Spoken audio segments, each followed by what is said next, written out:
Caças espaciais e pistolas laser parecem pura ficção científica, mas são exemplos de projetos reais que a União Soviética desenvolveu durante a corrida espacial. O programa espacial soviético foi responsável por invenções revolucionárias e falhas catastróficas, incluindo espelhos orbitais gigantescos, uma estação espacial armada com uma metralhadora e robôs que pousaram com sucesso em Vênus. Então hoje eu vou te levar de volta à Guerra Fria, enquanto decolamos para dar uma olhada nos mais loucos projetos espaciais soviéticos.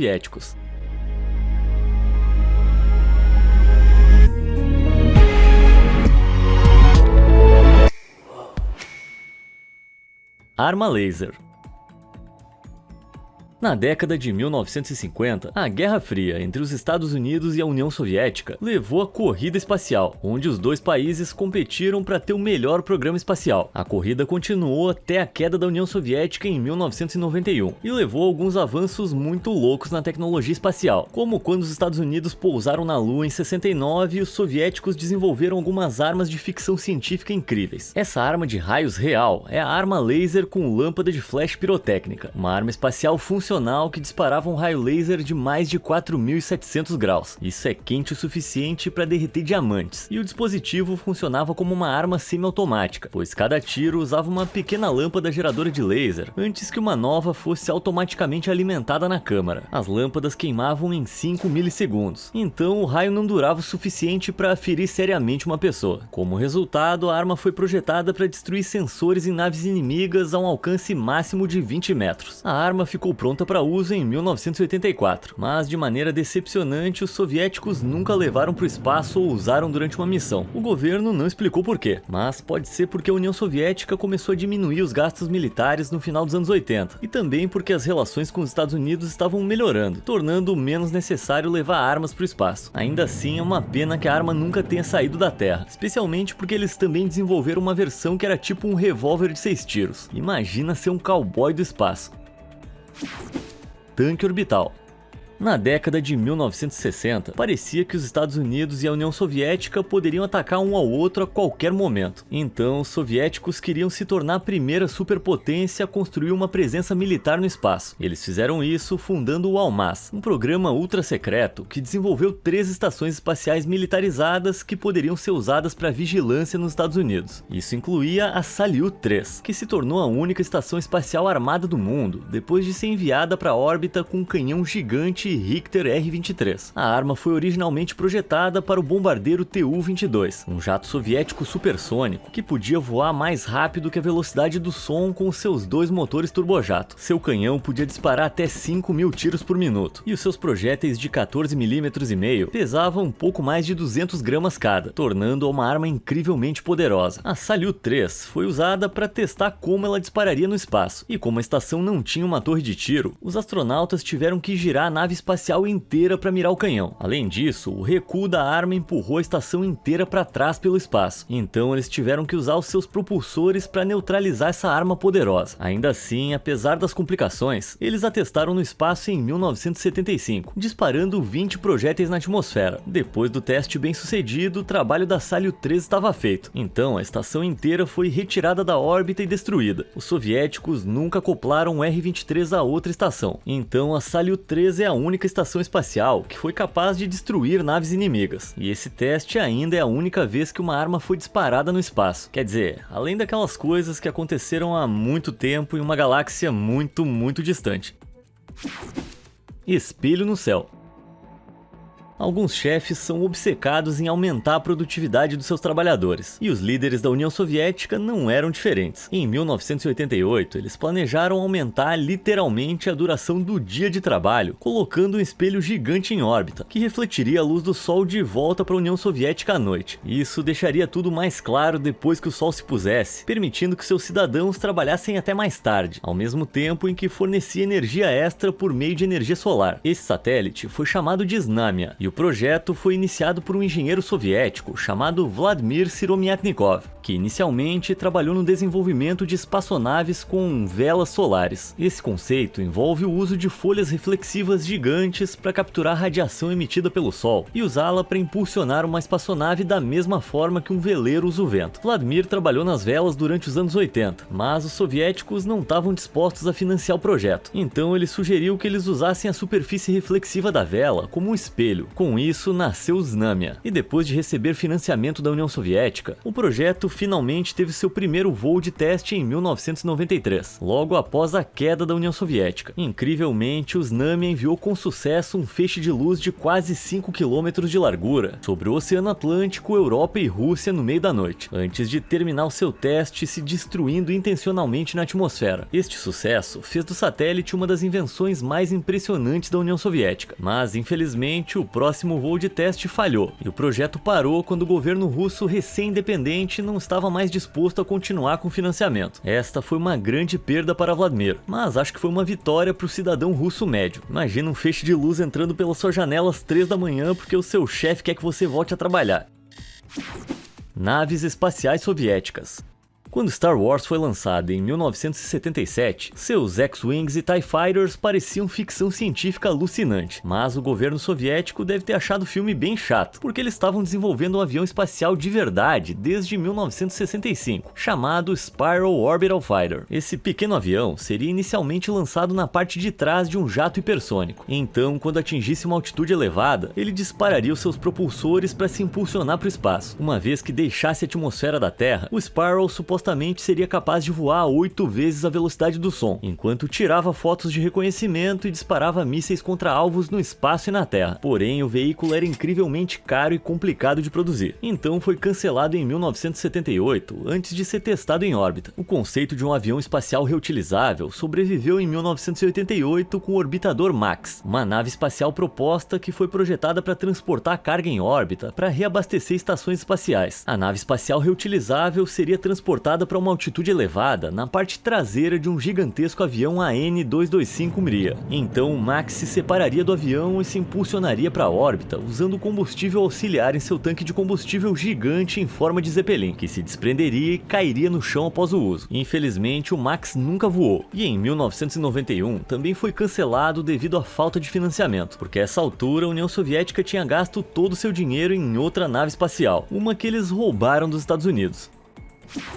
O ônibus espacial roubado. Em 1981, a NASA entrou no jogo dos aviões espaciais com o lançamento do ônibus espacial, um veículo reutilizável que poderia ser lançado como um foguete normal e pousar de volta na Terra feito um avião. Ele foi usado principalmente para implantar satélites e servir como um laboratório orbital, mas os soviéticos estavam preocupados que os Estados Unidos o utilizassem para bombardear Moscou do espaço. Então eles começaram a trabalhar no seu próprio ônibus espacial para competir. Este foi o maior e mais caro projeto espacial da história soviética. Mas em 1988, a União Soviética finalmente revelou o Buran, que de maneira muito suspeita era bem semelhante ao seu equivalente americano. Bom, acontece que quando os soviéticos começaram a desenvolver o Buran, eles descobriram que o programa do ônibus espacial da NASA não havia sido classificado como sigiloso, então foi incrivelmente fácil para os seus espiões roubarem os projetos e contrabandeá-los para casa. Isso permitiu que os engenheiros soviéticos copiassem os Estados Unidos, mas em sua defesa o Buran não era um clone completo, e eles realmente conseguiram melhorar o design. Sua nave podia transportar mais suprimentos do que a dos Estados Unidos, e podia pousar sob controle remoto sem tripulação a bordo. O lançamento de estreia do Buran em 1988 ocorreu perfeitamente, mas infelizmente a União Soviética entrou em colapso antes que o segundo voo pudesse ocorrer em 1991. Como resultado, o Buran nunca mais voou, e os 3 que foram construídos foram abandonados no cosmódromo de Baikonur, no Cazaquistão. O único que foi ao espaço enferrujou em um hangar por anos, até que o teto desabou em 2002, destruindo completamente um dos artefatos mais importantes do programa espacial soviético. Caramba, por que eles não colocaram isso num museu? A Estrela da Morte. À medida que a União Soviética se esforçava para construir uma presença militar no espaço, eles desenvolveram alguns projetos que são tirados diretamente do roteiro de um filme de ficção científica. Um dos exemplos mais loucos foi o Polyos, um satélite que foi projetado para derrubar naves espaciais americanas com um poderoso laser de dióxido de carbono. O ponteiro laser de 95 toneladas teria sido o maior satélite já colocado em órbita, e o emissor de laser estava bem na frente, tornando a coisa toda uma arma laser gigante. Os soviéticos de fato testaram o lançamento de uma versão desarmada em um foguete em 1987, só que não saiu exatamente como planejado. O lançamento inicial foi perfeito, mas depois, o Polyos precisou se separar do foguete e executar um giro de 180 graus, antes de usar os seus motores embutidos para entrar na órbita da Terra. Infelizmente, um erro fez com que ele girasse 360 graus e acabasse voltado para a Terra, o que significou que os seus propulsores o lançaram direto para o oceano. Depois desse fracasso, o projeto foi cancelado devido à escassez de fundos, mas se o satélite a laser tivesse funcionado, seria a arma primária a bordo da planejada Estação Espacial Mir-2. Esta teria sido a maior estação espacial já montada, e com seu canhão a laser embutido e estações de acoplamento para o Buran, teria atuado como uma base militar totalmente armada no espaço. Mas os planos fracassaram em 1988 devido ao fracasso do Polyos e à falta de dinheiro, impedindo os soviéticos de terem uma presença militar permanente em órbita. Mas provavelmente foi melhor assim. Se eles tivessem construído o Mir-2 e descoberto como aumentar significativamente o poder dos seus lasers, eles teriam essencialmente a sua própria Estrela da Morte. E se os soviéticos tivessem desenvolvido uma estação espacial que fosse poderosa o suficiente para explodir a Terra da órbita, a Guerra Fria poderia ter terminado de maneira muito diferente. A corrida final.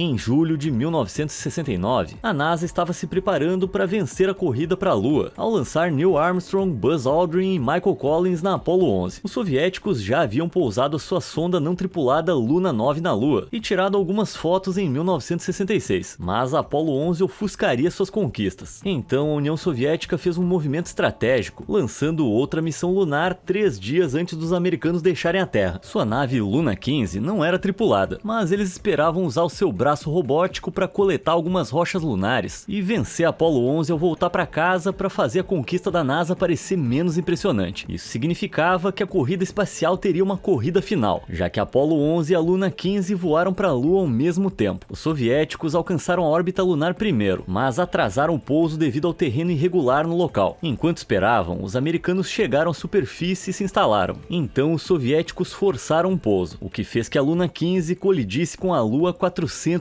km/h. Armstrong e Aldrin ainda estavam na superfície quando a Luna 15 colidiu, mas felizmente estavam a 560 km do local do acidente. Ainda assim, isso é muito perto para se sentir confortável, e algo me diz que a história teria sido muito diferente se os soviéticos tivessem acidentalmente atingido os astronautas mais famosos dos Estados Unidos. Mais tarde, os soviéticos pousaram com sucesso outra sonda robótica na Lua e coletaram algumas pedras durante a sua missão Luna 16 em 1970. Mas os Estados Unidos ainda são o único país a colocar pessoas naquela grande bola no céu, já que a Apollo 11 deixou para trás uma bandeira americana e a Luna 15 deixou uma pilha de destroços. Falha no lançamento. Levar um ser humano à Lua foi uma etapa fundamental na corrida espacial, mas infelizmente os soviéticos tiveram problemas para desenvolver foguetes e espaçonaves que pudessem fazer esse trabalho. Em 1967, o cosmonauta Vladimir Komarov foi lançado à órbita da Terra a bordo da Soyuz 1 para testar tecnologia que poderia em algum momento ser usada em uma missão à Lua. Os soviéticos programaram o lançamento para acontecer no aniversário do falecido fundador da União Soviética, Vladimir Lenin, mas conforme a data se aproximava, ainda havia mais de 200 problemas com a espaçonave. Apesar disso, os líderes da União Soviética fizeram o lançamento da missão de qualquer maneira para cumprir o prazo. E quando a Soyuz 1 chegou ao espaço, um dos painéis solares não abriu, o que reduziu pela metade a quantidade de energia disponível. Então, no final da missão, quando o Komarov tentou trazer a cápsula de volta à Terra, o paraquedas não abriu corretamente. O resultado disso foi que a cápsula se chocou contra o solo a mais de 140 km/h e explodiu, apagando a gigantesca vela de aniversário de de Lenin, tornando Komarov o primeiro terráqueo a se aventurar no espaço e nunca mais voltar para casa. Depois desse desastre, os soviéticos continuaram desenvolvendo novas espaçonaves e em 1969 começaram a depositar suas esperanças de pousar um cosmonauta na Lua no enorme foguete N-1. No papel, esse era o foguete de carga pesada mais poderoso já feito, pesando mais de 2.700.000 quilos quando totalmente abastecido. Ele usava 30 motores para decolar da plataforma de lançamento, e todos eles tinham que estar perfeitamente sincronizados para que funcionasse. Isso exigia um nível inatingível de precisão. E entre fevereiro de 1969 e novembro de 1972, todos os 4 lançamentos não tripulados do N-1 falharam. O primeiro lançamento foi particularmente devastador, já que alguns segundos após a decolagem os motores desligaram e o foguete caiu de volta ao solo. Isso causou uma explosão tão grande que destruiu completamente a plataforma de lançamento e partes do foguete foram encontradas a 50 km de distância. O acidente tirou 91 vidas no solo e depois de mais 3 lançamentos fracassados, o projeto foi descartado completamente. Foi um dos maiores fracassos da União Soviética, mas o lado positivo é que eles nunca enviaram nenhum cosmonauta no N-1, sem dúvida salvando ainda mais pessoas de compartilhar o destino terrível de Komarov. Lua, doce lua.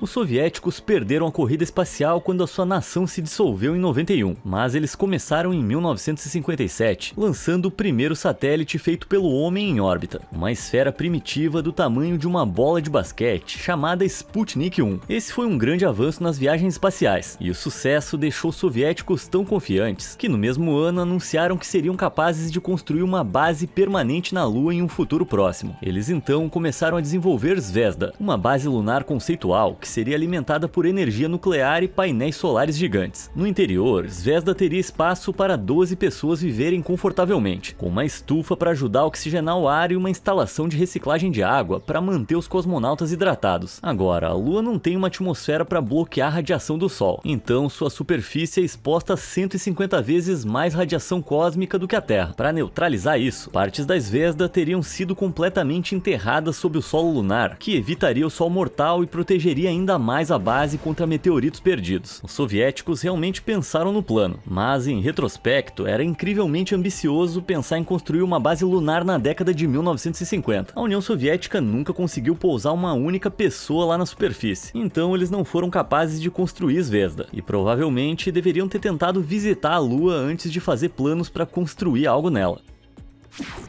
Ao infinito e além.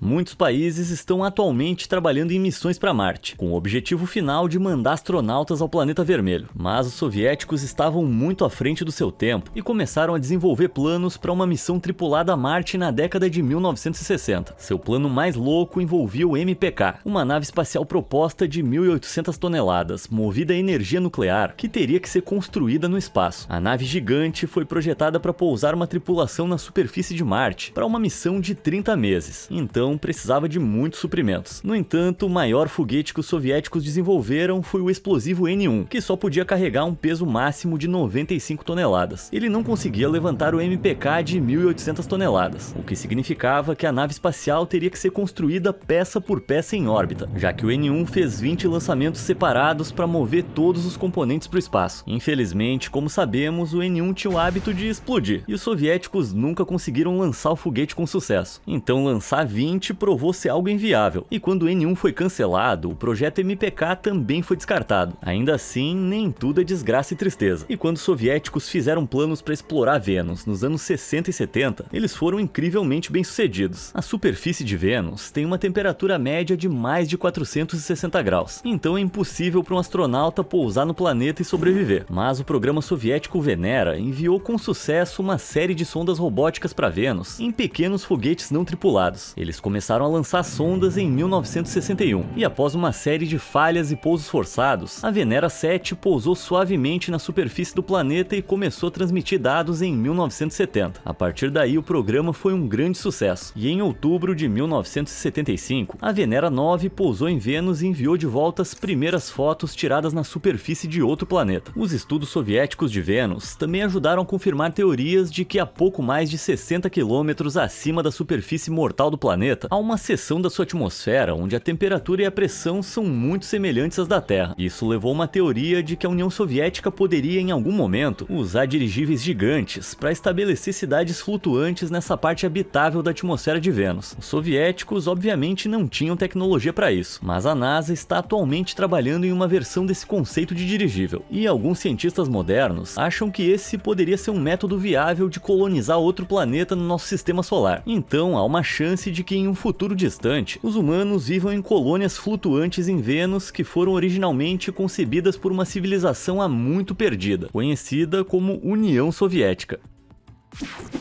Me deixa entrar. Ser um astronauta é muito perigoso, e um dos trabalhos mais assustadores que eles realizam é uma caminhada espacial, chamada de atividade extraveicular. Escalar ao redor da parte externa de uma estação espacial traz muitos riscos, e quando Alexei Leonov realizou a primeira caminhada espacial em 1965, isso quase lhe custou a vida. O cosmonauta começou a caminhada espacial se prendendo a uma corda, escalando para fora da cápsula da Voskhod 2 e flutuando pelo espaço por 12 minutos. Tudo correu bem, mas quando chegou a hora de Alexei entrar de novo na cápsula, ele descobriu que o seu traje havia começado a inflar que nem um balão, o que o impedia de voltar a passar pela câmara de descompressão. Os humanos evoluíram para sobreviver no nível de pressão do ar presente na superfície da Terra. Então o traje de Alexei foi pressurizado para corresponder às condições do nosso planeta. Só que não há pressão no vácuo do espaço. Então a pressão terrestre dentro do traje de Leonov não enfrentou a resistência ao ser empurrada para fora, o que fez com que o traje se expandisse lentamente. Os trajes espaciais modernos contém uma camada de material rígido que força o traje a manter sua forma, e a pressão do ar dentro é reduzida para aproximadamente 1/3 da pressão da Terra, para minimizar a quantidade de expansão. Mas o modelo de Leonov da década de 1960 não tinha essa tecnologia. Então, como ele ficou preso no espaço, com essa fantasia de sumô mais cara do mundo, ele foi forçado a abrir uma válvula de emergência e deixar o seu ar respirável sair do traje para desinflá-lo. Isso poderia facilmente ter feito com que ele ficasse sem oxigênio, mas felizmente, quando seu traje encolheu, ele conseguiu voltar para dentro da nave antes de sufocar. Quando Alexei retornou à União Soviética, ele foi elogiado como um herói, e vai ser para sempre conhecido como a primeira pessoa a sair de uma nave espacial e flutuar pelo espaço. Porém, sua história destaca o quão perigosa era a viagem espacial durante a corrida espacial. O cosmonauta estava a poucos minutos de sufocar, e se ele não tivesse voltado para dentro da cápsula, ficaria flutuando em órbita em uma corda, enquanto seu traje expansível ficava cada vez maior, feito um trágico ioiô orbital. Perdido no espaço. Durante a Guerra Fria, o governo soviético queria parecer mais poderoso que os Estados Unidos. Então, quando suas missões espaciais falharam, eles mantiveram tudo em segredo e até tentaram encobrir alguns fracassos. Em 1961, um cosmonauta em treinamento chamado Valentin Bondarenko sofreu queimaduras catastróficas após um incêndio em uma nave espacial simulada. Seus ferimentos foram fatais, mas ele foi levado ao médico usando um nome falso e foi enterrado discretamente, para que o público e o governo dos Estados Unidos não soubessem desse acidente. A União Soviética não admitiu oficialmente que Valentin existiu até 1986, e isso contribuiu para uma teoria da conspiração pré-existente de que a União Soviética tinha encoberto outras missões fracassadas e abandonado vários dos seus cosmonautas no espaço. Dois contribuintes para essa teoria foram os irmãos italianos Achille e Giovanni Judica Cordiglia, que usaram uma estação de rádio caseira para ouvir transmissões do espaço. Os irmãos gravaram transmissões reais de naves espaciais soviéticas famosas, como o Sputnik 1. Então, em novembro de 1960, eles anunciaram que tinham gravado uma transmissão misteriosa de uma voz feminina russa, implorando desesperadamente por ajuda da órbita, enquanto gritava: "O mundo nunca saberá sobre nós".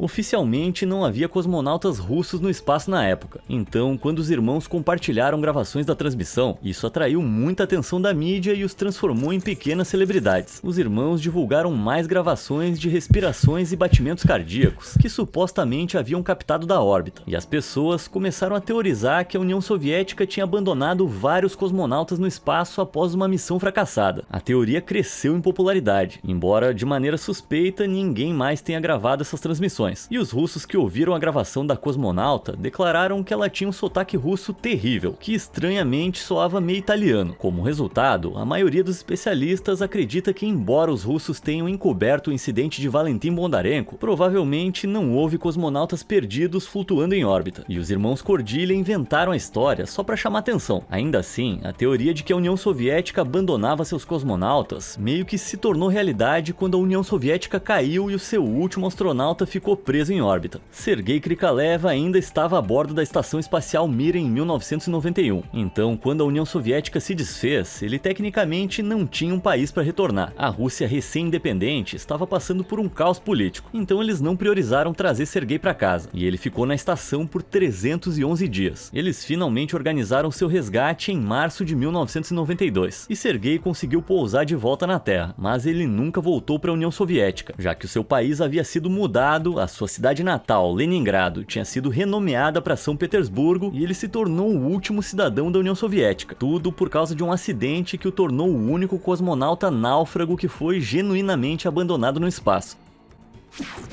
Foguetes fluviais. A corrida espacial foi um período importante para a cultura da União Soviética e inspirou uma geração de artistas e engenheiros soviéticos a criar monumentos com temática espacial, aspiradores de pó e um tipo especial de barco, chamado raqueta, ou foguete. O foguete literal navegava em cima de hidrofólios, estruturas semelhantes a pernas, com uma placa na extremidade que levanta o casco da embarcação para fora d'água. Isso reduz drasticamente a quantidade de arrasto do barco, o que permitia que ele viajasse a 64 km por hora, 3 vezes mais rápido do que a maioria dos navios de tamanho semelhante. Os soviéticos produziram raquetas de 1957 até o início dos anos 70, e hoje alguns dos barcos aposentados estão enferrujando em um cemitério de navios em Zauziorsk, na Rússia. Mas o famoso modelo Meteor ainda é usado para cruzeiros turísticos em São Petersburgo, e o sucesso do raqueta levou à invenção de outros barcos hidrofólios, que são usados atualmente na Rússia e em outros antigos países soviéticos. Então o barco foi um dos poucos foguetes soviéticos que não explodiram, e isso mostra que alguns dos projetos da União Soviética foram muito bem sucedidos, permitindo que partes daquela nação ainda sobrevivam nesse mundo. Bom, por hoje, missão completa. Isso encerra a nossa análise dos mais loucos projetos espaciais soviéticos. Agora me conta aí, qual desses projetos foi o seu favorito? Deixa nos comentários aí embaixo e até a próxima. Obrigado por assistir!